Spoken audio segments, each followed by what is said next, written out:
Bem-vindos à terceira parte de Arte da Guerra, desta vez, embaixador, para lhe pedir que nos leve até aos últimos acontecimentos na Palestina, num quadro em que, e é um facto que eu gostava também de ouvir a sua opinião, embaixador, num quadro em que Kamala Harris, a candidata democrata à presidência dos Estados Unidos, disse há uns poucos dias, há 2 semanas talvez, que não há, deu para perceber que não há nenhuma quebra entre os democratas, apesar do esquerdismo, digamos, de Kamala Harris, não há nenhuma quebra entre os democratas no apoio incondicional ao governo, ao atual governo de Israel, não é assim?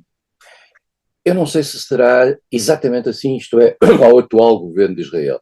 O que eu acho é que do lado republicano e do lado democrata, no essencial, não há nenhuma quebra do apoio a Israel, independentemente de quem esteja a dirigir Israel.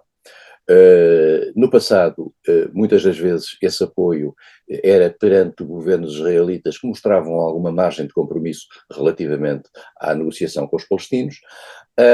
Agora está perante um governo de extrema-direita, não há mais pequena dúvida sobre o problema da qualificação de extrema-direita, contrariamente ao que algumas pessoas dizem na imprensa. Este governo é um governo basicamente de extrema-direita e tem partidos que vão muito para além até de alguns conceitos de extrema-direita tradicionais.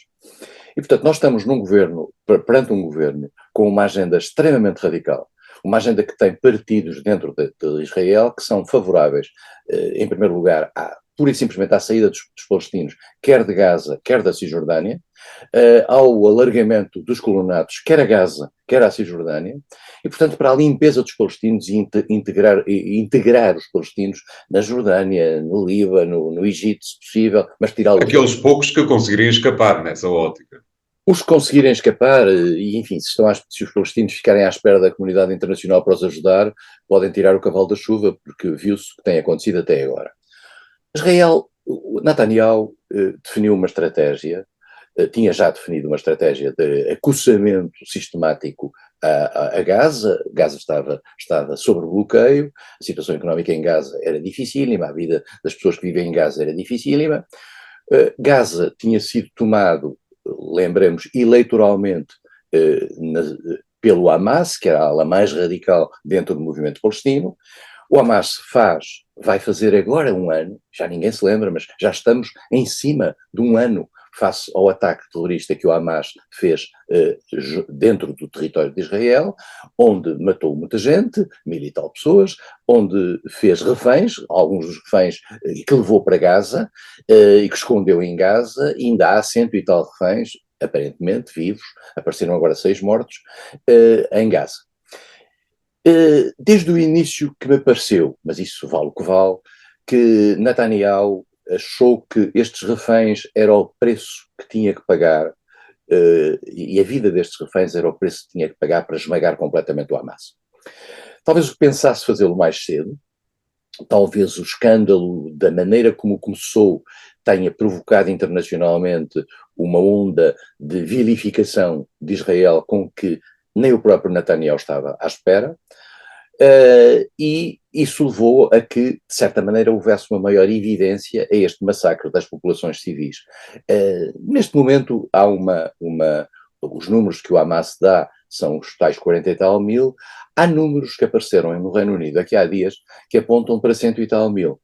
E a dúvida que se coloca, mas números de reliable, sérios, por várias outras fontes. Foi a uma revista britânica, a Lancet, que fala em 186 mil. Pergunta-se porque é que o Hamas não joga com estes números, é outra questão que me coloco.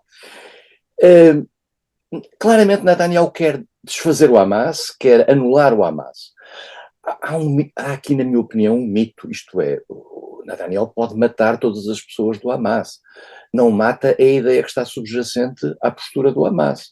Antes pelo contrário. Enquanto não houver uma solução de natureza política, qualquer que ela seja, para acomodar a questão palestina, esta revolta, que aliás foi potenciada ao longo deste ano pela simples razão de que a ação israelita, no fundo, criou uma contra-ação, uma contra perspectiva profundamente mais radical, todos estes miúdos que ali estão vão ser futura mão de obra para ações terroristas do Hamas ou de qualquer outra coisa que lhes suceda. E, portanto, Israel não tem uma solução de natureza política para a questão. E o mundo não lhe a impõe. Eu, quando falo no mundo, falo nos Estados Unidos, porque não há outro mundo que interessa em Israel do que os Estados Unidos. A Europa é uma non-existence. A Europa não existe, está dividida dentro de si. A Alemanha vive com o fantasma do Holocausto e completamente de mãos atadas, a Holanda segue-a mais ou menos, e depois os outros países vão seguindo um politicamente correto internacional, muito marcado pelos chacinas feitas pelo Hamas, muito marcado também noutros setores da população pela repressão feita por Israel junto às populações civis, e a Europa está, digamos, empatada. O resto do mundo, grande parte do mundo está escandalizado com o que se passa. Os Estados Unidos se vivem historicamente, vale a pena conhecer a história da evolução do apoio a Israel dentro dos Estados Unidos, vivem historicamente neste momento num apoio, eu diria, cego a Israel, qualquer que seja o governo israelita, até um governo tipo Netanyahu. Depois, há este mito dos chamados dois Estados. Os dois Estados, como é sabido, quando Israel foi criado em 1948, era suposto criarem-se um Estado israelita e um outro Estado ao lado. Houve resistências palestinianas, houve resistências palestinas, houve resistências da parte dos Estados árabes. O Estado ao lado nunca se criou, a coisa mais próxima que existiu foi a Autoridade Palestina, que está com sede em Ramallah, à qual Israel tirou todo o poder. Mais do que isso, de certa maneira criou um impulso ao Hamas para contestar pela esquerda, pela radicalidade, a autoridade palestina. Ora, o Hamas subiu nesse mesmo impulso e fez o que fez. E Israel passou a ter ali um inimigo sério para combater. Mas com isto destruiu completamente a autoridade palestina, que, como nós temos aqui falado, não faz eleições há muitos anos, tem grande corrupção, etc. E hoje não tem grande capacidade de existência, tanto mais que funciona na Cisjordânia. Cisjordânia é essa, onde há cerca de 800 mil colonos israelitas, ilegais face a todas as resoluções das Nações Unidas. Eu lembro que Israel não cumpre nenhuma das resoluções das Nações Unidas sobre o território e volto também a sublinhar, todas essas resoluções, sem exceção, foram pelo menos não obstaculizadas pelos Estados Unidos, caso contrário não tinham passado no Conselho de Segurança, e portanto Israel vive numa situação de ilegalidade permanente, fora da lei internacional, mas sente-se muito confortável com isso porque não tem uma pressão americana. E não vai ter essa pressão americana. Ela poderá ser maior ou menor, poderá ser nuancé, mas nunca a terá. Quando Joe Biden se mostra extremamente preocupado pelo fim, por não haver um cessar-fogo, não há nenhum jornalista que pergunte a Joe Biden, mas porquê é que não ameaça Israel em cortar os fornecimentos de material militar, que seguramente isso facilitaria que Israel concedesse um cessar-fogo? Porque é impossível com qualquer presidente americano fazer isso. Porque não há condições de natureza política no aparelho americano para que um presidente americano corte o armamento. Agora, o Reino Unido decidiu cortar em 350 licenças que tem de armamento, decidiu cortar 30 delas, percebendo nós que o Reino Unido representa no apoio militar a Israel 1%. E já parece que é uma coisa extremamente importante. Toda a gente vende armas a Israel. Toda a gente vende armas a Israel e não vai acontecer. E enquanto os Estados Unidos estiverem por detrás da atitude israelita de imobilidade, ninguém conseguirá fazer nada. Os Estados Unidos são os donos do jogo dentro do Médio Oriente.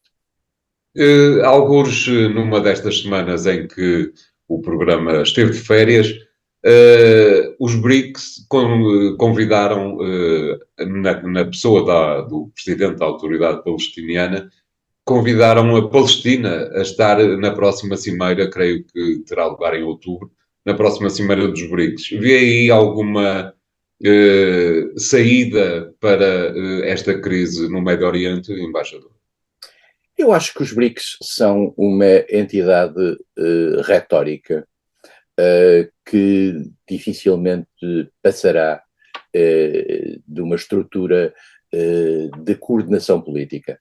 E por isso mesmo não atribuo grande importância, digamos, a qualquer movimentação feita com base nos BRICS. Muito bem. Obrigado, embaixador. e o programa que acabam de ouvir estará nos sites do Jornal Económico, como tem estado desde o início. Para a semana cá estaremos com 3 novos temas. Até lá, obrigado.